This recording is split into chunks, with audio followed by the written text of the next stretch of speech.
हर हर महादेव। वेद कहते हैं कि ईश्वर अजन्मा है। यहाँ हम ईश्वर की बात नहीं करेंगे, देवों के देव महादेव की बात करेंगे, जो सबसे ज्यादा ईश्वर तुल्य है। हिंदू धर्म मानता है कि ईश्वर ने कुछ भी नहीं बनाया, उसकी उपस्थिति से सब कुछ स्वयं ही बनता चला गया। ईश्वर स्वयं समय है, आकाश की तरह है, जिसके भीतर सब कुछ है, फिर भी वह सबसे बाहर है और उसके भीतर कुछ भी नहीं है। ब्रह्मा, विष्णु और शिव का जन्म एक रहस्य है। तीनों के जन्म की कथाएं वेद और पुराणों में अलग अलग हैं। उनके अलग अलग होने का कारण यह है कि जो शिव को मानते हैं वे शिव को ही केंद्र में रखकर अपना दर्शन गढ़ते हैं। जो विष्णु को मानते हैं वे विष्णु को केंद्र में रखते हैं। लेकिन सभी पुराण इस बात पर तो सहमत हैं कि शिव ने ब्रह्मा के पुत्र दक्ष की पुत्री सती और विष्णु ने ब्रह्मा के पुत्र भृंगु की पुत्री से लक्ष्मी से विवाह किया था। ऐसे में सभी तरह की अलंकारिक और श्रृंगारिक कथाओं के रहस्य को समझना जरूरी है। अलग अलग पुराणों में भगवान शिव और विष्णु के जन्म के विषय में कई कथाएं प्रचलित हैं। शिव पुराण के अनुसार भगवान शिव को स्वयंभू माना गया है, जबकि विष्णु पुराण के अनुसार भगवान विष्णु स्वयंभू हैं। शिव पुराण के अनुसार एक बार जब भगवान शिव अपने टखने पर अमृत मल रहे थे तब उससे भगवान विष्णु पैदा हुए, जबकि विष्णु पुराण के अनुसार ब्रह्मा भगवान विष्णु की नाभि कमल से पैदा हुए, जबकि शिव भगवान विष्णु के माथे के तेज से उत्पन्न हुए बताए गए हैं। विष्णु पुराण के अनुसार माथे के तेज से उत्पन्न होने के कारण ही शिव हमेशा योग मुद्रा में रहते हैं। शिव के जन्म की कहानी हर कोई जानना चाहता है। श्रीमद् भागवत के अनुसार एक बार जब भगवान विष्णु और ब्रह्मा अहंकार से अभिभूत हो गए और स्वयं को श्रेष्ठ बताने में लग गए, तब एक जलते हुए खंबे जिसका कोई भी और छोर ब्रह्मा या विष्णु नहीं समझ पाए, उससे भगवान शिव प्रकट हुए। यदि किसी का बचपन है तो निश्चित ही जन्म भी होगा और अंत भी। विष्णु पुराण में शिव के बाल रूप का वर्णन मिलता है। इसके अनुसार ब्रह्मा को एक बच्चे की जरूरत थी। इसके लिए उन्होंने तपस्या की। तब अचानक उनकी गोद में रोते हुए बालक शिव प्रकट हुए। ब्रह्मा ने बच्चे से रोने का कारण पूछा तो उसने बड़ी मासूमियत से जवाब दिया कि उसका नाम ब्रह्मा नहीं है, इसलिए वह रो रहा है। तब ब्रह्मा ने शिव का नाम रुद्र रखा, जिसका अर्थ होता है रोने वाला। शिव तब भी चुप नहीं हुए, इसलिए ब्रह्मा ने उन्हें दूसरा नाम दिया, पर शिव को वह नाम भी पसंद नहीं आया और वे फिर भी चुप नहीं हुए। इस तरह शिव को चुप कराने के लिए ब्रह्मा ने 8 नाम दिए और शिव 8 नामों रुद्र, शर्व, भाव, उग्र, भीम, पशुपति, ईशान और महादेव के नाम से जाने गए। शिव पुराण के अनुसार ये नाम पृथ्वी पर लिखे गए थे। शिव के इस प्रकार ब्रह्मा पुत्र के रूप में जन्म लेने के पीछे भी विष्णु पुराण की एक पौराणिक कथा है। इसके अनुसार जब धरती, आकाश, पाताल समेत पूरा ब्रह्मांड जलमग्न था, तब ब्रह्मा, विष्णु और महेश में कोई भी देव या प्राणी नहीं था। तब केवल विष्णु ही जल सतह पर अपने शेष नाग पर लेटे नजर आ रहे थे। तब उनकी नाभि से कमल नाल पर ब्रह्मा जी प्रकट हुए। ब्रह्मा विष्णु जब सृष्टि के संबंध में बातें कर रहे थे तो शिवजी प्रकट हुए। ब्रह्मा ने उन्हें पहचानने से इनकार कर दिया। तब शिव के रूठ जाने के भय से भगवान विष्णु ने दिव्य दृष्टि प्रदान कर ब्रह्मा को शिव की याद दिलाई। ब्रह्मा को अपनी गलती का एहसास हुआ और शिव से क्षमा मांगते हुए उन्होंने उनसे अपने पुत्र रूप में पैदा होने का आशीर्वाद मांगा। शिव ने ब्रह्मा की प्रार्थना स्वीकार करते हुए उन्हें यह आशीर्वाद दिया। कालांतर में विष्णु के कान के मैल से पैदा हुए मधु कैटभ राक्षसों के वध के बाद जब ब्रह्मा ने सृष्टि की रचना शुरू की तो उन्हें एक बच्चे की जरूरत पड़ी और तब उन्हें भगवान शिव का आशीर्वाद ध्यान आया।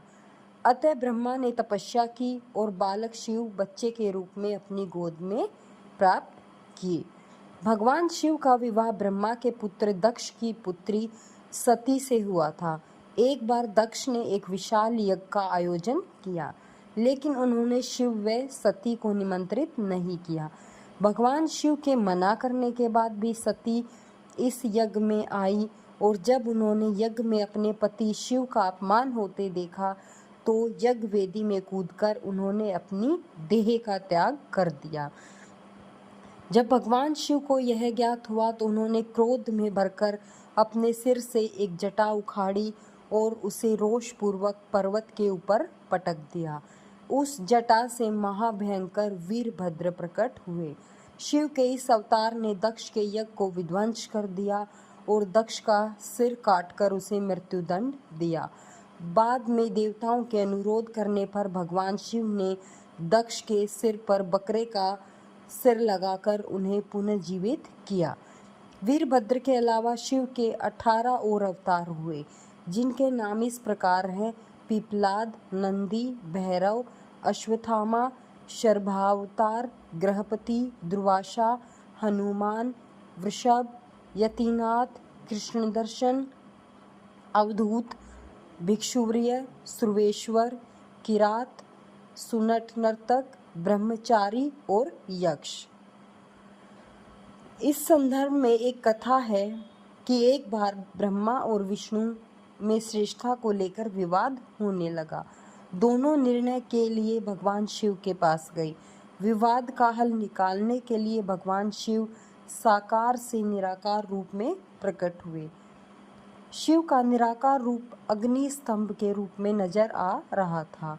ब्रह्मा और विष्णु दोनों इसके आदि और अंत का पता लगाने के लिए निकल पड़े। कई युग बीत गए, लेकिन इसके आदि अंत का पता नहीं लगा। जिस स्थान पर यह घटना हुई वह अरुणाचल के नाम से जाना जाता है। ब्रह्मा और विष्णु को अपनी भूल का एहसास हुआ। भगवान शिव साकार रूप में प्रकट हुए और कहा कि आप दोनों ही बराबर हैं। इसके बाद शिव ने कहा कि पृथ्वी पर अपने ब्रह्म रूप का बोध कराने के लिए मैं लिंग रूप में प्रकट हुआ, इसलिए अब पृथ्वी पर इसी रूप में मेरे ब्रह्म रूप की पूजा होगी। इसकी पूजा से मनुष्य को भोग और मोक्ष की प्राप्ति हो सकती है। सबसे पहले रुद्र हुए। उन्हीं रुद्र का एक अवतार महेश का है।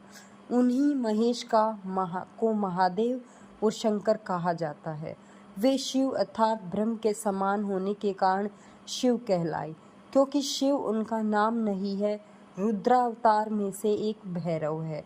शिव से भी बढ़कर सदा शिव की महिमा का वर्णन पुराणों में मिलता है। ब्रह्मा, विष्णु और महेश का पिता कौन है? सदा शिव को ब्रह्मा, विष्णु और महेश आदि का पिता माना गया है। सदा शिव की शक्ति को प्रधान प्रकृति कहा गया है, जो बाद में अम्बा नाम से प्रसिद्ध हुई। वह शक्ति अंबिका कही गई है। उसको प्रकृति, सर्वेश्वरी, त्रिदेवजननी, विष्णु और महेश की माता, नित्या और मूल कारण भी कहती हैं। सदाशिव द्वारा प्रकट की गई उस शक्ति की 8 भुजाएं हैं। पराशक्ति जगत जननी वह देवी नाना प्रकार की गतियों से संपन्न है और अनेक प्रकार के अस्त्र शक्ति धारण करती है। पहले शिव थे रुद्र। वैदिक काल के रुद्र और उनके अन्य स्वरूप और जीवन दर्शन को पुराणों में विस्तार मिला है। वेद जिन्हें रुद्र कहते हैं, पुराण उन्हें शंकर और महेश कहते हैं। वराह काल के पूर्व के कालों में भी शिव थे। उन कालों की शिव की गाथा अलग है। देवों के देव महादेव, देवताओं की दैत्यों से प्रतिस्पर्धा चलती रहती थी। ऐसे में जब भी देवताओं पर घोर संकट आता था तो वे सभी देवादिदेव महादेव के पास जाते थे। दैत्यों, राक्षसों सहित देवताओं ने भी शिव को कई बार चुनौती दी, लेकिन वे सभी परास्त होकर शिव के समक्ष झुक गए। इसलिए शिव है देवों के देव महादेव। वे दैत्यों, दानवों और भूतों के भी प्रिय भगवान हैं। शिव के धर्म और ज्ञान का प्रचार। आदिदेव शिव और गुरु दत्तात्रेय को धर्म और योग का जनक माना जाता है। शिव के 7 शिष्यों ने ही शिव के ज्ञान और धर्म को संपूर्ण पृथ्वी पर प्रचारित किया। कहते हैं कि शिव ने ज्ञान योग की पहली शिक्षा अपनी पत्नी पार्वती को दी थी। दूसरी शिक्षा जो योग की थी, उन्होंने केदारनाथ में कांति सरोवर के तट पर अपने पहले 7 शिष्यों को दी थी। उन्हें ही सप्तऋषि कहा गया, जिन्होंने योग के अलग अलग आयाम बताए, और ये सभी आयाम योग के 7 मूल स्वरूप हो गए। आज भी योग के ये 7 विशिष्ट स्वरूप मौजूद हैं। इन सप्त ऋषियों को विश्व की अलग अलग दिशाओं में भेजा गया, जिससे वे योग के अपने ज्ञान को लोगों तक पहुंचा सके। कहते हैं कि एक को मध्य एशिया, एक को मध्य पूर्व एशिया व उत्तरी अफ्रीका, एक को दक्षिण अमेरिका, एक को हिमालय के निचले क्षेत्र में, एक ऋषि को पूर्वी एशिया, एक को दक्षिण में भारतीय उपमहाद्वीप में भेजा गया, और एक आदि योगी के साथ वहीं रह गया। अगर इन इलाकों की संस्कृतियों पर गौर किया जाए तो आज भी इन ऋषियों के योगदान के चिन्ह वहाँ दिखाई देती हैं। शिव ने कैसे धरती को बसाया? आज से 15 से 20 हजार वर्ष पहले वराह काल की शुरुआत में जब देवी देवताओं ने धरती पर कदम रखे, तब उस काल में धरती हिमयुग की चपेट में थी। इस दौरान भगवान शंकर ने धरती के केंद्र कैलाश को अपना निवास स्थान बनाया। विष्णु ने समुद्र को और ब्रह्मा ने नदी के किनारे को अपना स्थान बनाया था। पुराण कहते हैं कि जहाँ पर शिव विराजमान है, उस पर्वत के ठीक नीचे पाताल लोक है, जो भगवान विष्णु का स्थान है। शिव के आसन के ऊपर वायुमंडल के पार क्रमशः स्वर्गलोक और फिर ब्रह्मा जी का स्थान है, जबकि धरती पर कुछ भी नहीं है। इन तीनों से सब कुछ हो गया।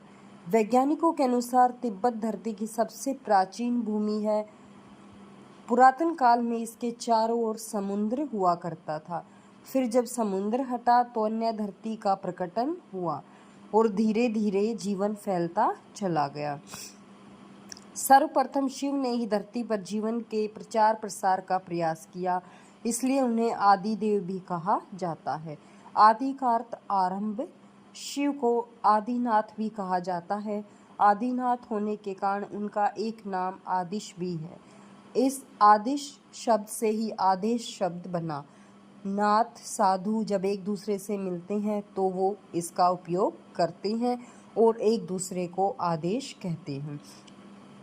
शिव के अलावा ब्रह्मा विष्णु ने संपूर्ण धरती पर जीवन की उत्पत्ति और पालन का कार्य किया। सभी ने मिलकर धरती को रहने लायक बनाया और यहाँ देवता, दैत्य, दानव, गंधर्व, यक्ष और मनुष्य की आबादी को बढ़ाया। जहाँ भी सत्य है वहीं शिव का वास है। शिव के साथ सारी विषमता है। वे अघोर हैं, आशुतोष हैं, देवों में महादेव हैं, रुद्र हैं, गृहस्थ हैं, महायोगी हैं, त्यागी और तपस्वी हैं, पिता हैं, गुरु हैं, मृत्यु हैं, जीवन हैं। भारतीय होने का अर्थ है शिव को जानना। उनके जाने बिना इस लोक को जानना असंभव है। उनकी आराधना से मोक्ष मिलता है। वे ज्ञान का वेद हैं। वे रामायण के प्रणोता हैं, संगीत के स्वर हैं, ध्यान के उत्सम हैं। उनमें नृत्य वास करता है, जीवन को गति मिलती है। वे प्रेमी हैं, ऋषियों के गुरु हैं, देवताओं के रक्षक हैं, असुरों के सहायक और मानवों के आदर्श हैं। सभ्यता के उषा काल में शिव और पार्वती विज्ञान के धरातल पर काल चिंतन करते हैं। ज्ञान के शिखर पर बैठकर संतुलन और सत्य के विविध रूपों को खोजना कोई महायोगी और योगिनी ही कर सकते हैं। शिव जो भी बोलते हैं वह जीवन के सूत्र हैं। शिव के हृदय में संसार नहीं है, वासना नहीं है और अंधेरा भी नहीं है। उनका जीवन ही प्रकाश है। अब प्रकाश होगा तो सदैव ही प्रेम, करुणा, साधना और भक्ति रहेगी। अंतः के जागरण के लिए शिव तत्व की जरूरत है। अंतः एक बार चैतन्य हो गया तो सब कुछ बदल जाता है। आचरण ही साधना बन जाती है। हर एक शब्द प्रेम पूर्ण व कर्म के प्रत्येक चरण करुणा पूर्वक हो जाते हैं। साधुता ही स्वभाव बन जाता है। भीतर जब आलोकित हो तो बाहर सदैव ही प्रकाश रहेगा। शिव का आकार शून्य व ज्योति स्वरूप है। हमारे अंदर शिव बैठे हैं, बस खुद को मोड़कर अंत यात्रा पर जाना होगा। शिव वर्तमान है, उनको पाने के लिए बस स्वयं को पलटना है। शरीर के बदले मन व बुद्धि को उघाड़ना है। जो शरीर पर सिमट कर रह गया वह शिव को प्राप्त नहीं कर सकेगा। शिव साधना है, ध्यान है और योग भी है, साथ ही इससे परे भी है। शिव को समझने का अर्थ है खुद का रूपांतरण। योगी शिव भौतिक से आत्मिक यात्रा का संदेश देते हैं। शरीर, मन और बुद्धि से आत्मा की यात्रा है शिव। खुद को धवल और शुद्ध करना ही शिव तत्व है। विज्ञान भैरव तंत्र में ही ऐसे ही 112 सवालों का विशद वर्णन है। इन सवालों के जवाब में योगी शिव ने माता पार्वती को विधियां बताई जिनसे व्यक्ति सत्य का साक्षात्कार करता है।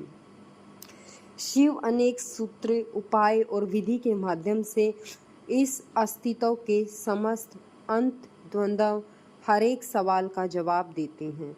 इसके बाद भी माता को शांति नहीं मिलती है तो फिर माता पार्वती पूछती है, हे प्रभु, कोई ऐसी कथा सुनाए जो प्रत्येक प्रकार के कष्ट को सांत्वना दे सके। शिव ने राम सीता की कथा रामायण सुनाई। इस कथा को एक जिज्ञासु कौवा, काक, भुसुंडी सुन रहे थे। वह और जगत में विचरण करने वाले नारद मुनि को वह कथा सुनाते हैं। नारद मुनि इसे वाल्मीकि जी को सुनाते हैं जो खुद इसे लिपिबद्ध कर लव कुश को कंठस्थ कराते हैं। फिर लव कुश के माध्यम से यह कथा आम जन तक पहुंचती है। शिव वर्तमान है, उनको पाने के लिए बस स्वयं को पलटना है। शरीर के बदले मन व बुद्धि को उघाड़ना है, अपने विचारों को बदलना है। शिव की अर्धांगिनी का नाम पार्वती है। इनके 2 पुत्र हैं, स्कंद और गणेश। स्कंद को कार्तिकेय भी कहते हैं। आदि सतयुग के राजा दक्ष की पुत्री पार्वती माता को सती कहा जाता है। यह सती शब्द बिगड़कर शक्ति हो गया। पार्वती नाम इसलिए पड़ा कि वे पर्वतराज अर्थात पर्वतों के राजा की पुत्री थी। राजकुमारी थी, लेकिन वे भस्म रमाने वाले योगी शिव को ही अपना पति बनाना चाहती थी। शिव के कारण ही उनका नाम शक्ति हो गया। पिता की अनिच्छा से उन्होंने हिमालय के इलाके में ही रहने वाले योगी शिव से विवाह कर लिया। शिव ने कालकूट नामक विष पिया था जो अमृत मंथन के दौरान निकला था। शिव ने भस्मासुर को जो वरदान दिया था उसके जाल में वे खुद ही फंस गए थे। शिव ने कामदेव को भस्म कर दिया था। शिव ने दक्ष के यज्ञ को नष्ट किया था। ब्रह्मा द्वारा छल किए जाने पर शिव ने ब्रह्मा को शापित कर विष्णु को वरदान दिया था। शिव की अलग अलग महिमा है और उनका वर्णन पुराणों में मिलता है। ऋग्वेद में वृषभदेव का वर्णन मिलता है जो जैनियों के प्रथम तीर्थकर ऋषभनाथ कहलाते हैं।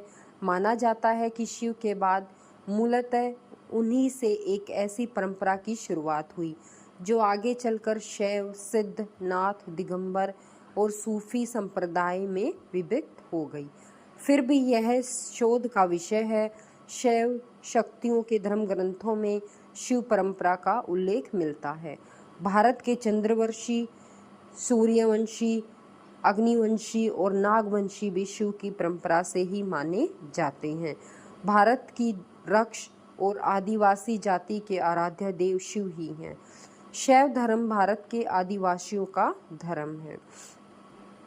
शिव के प्रमुख नाम हैं। शिव के वैसे तो अनेक नाम हैं, जिनमें 108 नामों का उल्लेख पुराणों में मिलता है, लेकिन यहाँ प्रचलित नाम है महेश, नीलकंठ, महादेव, महाकाल, शंकर, पशुपतिनाथ, गंगाधर, नटराज, त्रिनेत्र, भोलेनाथ, आदिदेव, आदिनाथ, त्र्यंबकम, त्रिलोकेश, जटाशंकर, जगदीश, प्रियशंकर, विश्वनाथ, विश्वेश्वर, हर, शिव शंभु, भूतनाथ और रुद्र। हर एक नाम से एक अनोखी कहानी और कथा जुड़ी हुई है। शिव ने अपनी अर्धांगिनी पार्वती को मोक्ष हेतु अमरनाथ की गुफा में जो ज्ञान दिया, उस ज्ञान की आज अनेक शाखाएं हो चली हैं। वह ज्ञान योग और तंत्र के मूल सूत्रों में शामिल है। विज्ञान भैरव तंत्र एक ऐसा ग्रंथ है जिसमें भगवान शिव द्वारा पार्वती को बताए गए 112 ध्यान सूत्रों का संकलन है। वेद और उपनिषद सहित विज्ञान भैरव तंत्र, शिव पुराण और शिव संगीता में शिव की संपूर्ण शिक्षा और दीक्षा समाई हुई है। तंत्र के अनेक ग्रंथों में उनकी शिक्षा का विस्तार हुआ है। महर्षि वेदव्यास द्वारा लिखित शिव पुराण को सर्वोच्च स्थान प्राप्त है। इस ग्रंथ में भगवान शिव की भक्ति और महिमा का उल्लेख है। इसमें शिव के अवतार आदि विस्तार से लिखे हैं। आमतौर पर शिवलिंग को गलत अर्थों में लिया जाता है, जो कि अनुचित और उचित नहीं है। वायु पुराण के अनुसार प्रलय काल में समस्त सृष्टि जिसमें लीन हो जाती है और पुनः सृष्टि काल में जिससे प्रकट होती है, उसे ही लिंग कहते हैं। इस प्रकार विश्व की संपूर्ण ऊर्जा ही लिंग का प्रतीक है। यह संपूर्ण सृष्टि बिंदु नाद स्वरूप है। बिंदु शक्ति है और नाद शिव है। यही सबका आधार है। बिंदु व नाद अर्थात शक्ति और शिव का संयुक्त रूप ही तो शिवलिंग है। बिंदु अर्थात ऊर्जा, नाद अर्थात ध्वनि, यदि दो संपूर्ण ब्रह्मांडों का आधार है। इसी कारण प्रतीक स्वरूप शिवलिंग की पूजा अर्चना होती है। ज्योतिर्लिंग उत्पत्ति के संबंध में अनेकों मान्यताएं प्रचलित हैं। ज्योतिर्लिंग यानी व्यापक, ब्रह्मास्मलिंग जिसका अर्थ है व्यापक प्रकाश, जो शिवलिंग के 12 खंड हैं। शिव पुराण के अनुसार ब्रह्म, माया, जीव, मन, बुद्धि, चित्त, अहंकार, आकाश, वायु, अग्नि, जल और पृथ्वी को ज्योतिर्लिंग या ज्योतिपिंड कहा गया है। दूसरी मान्यता के अनुसार विक्रम संवत के कुछ सहस्त्रबदी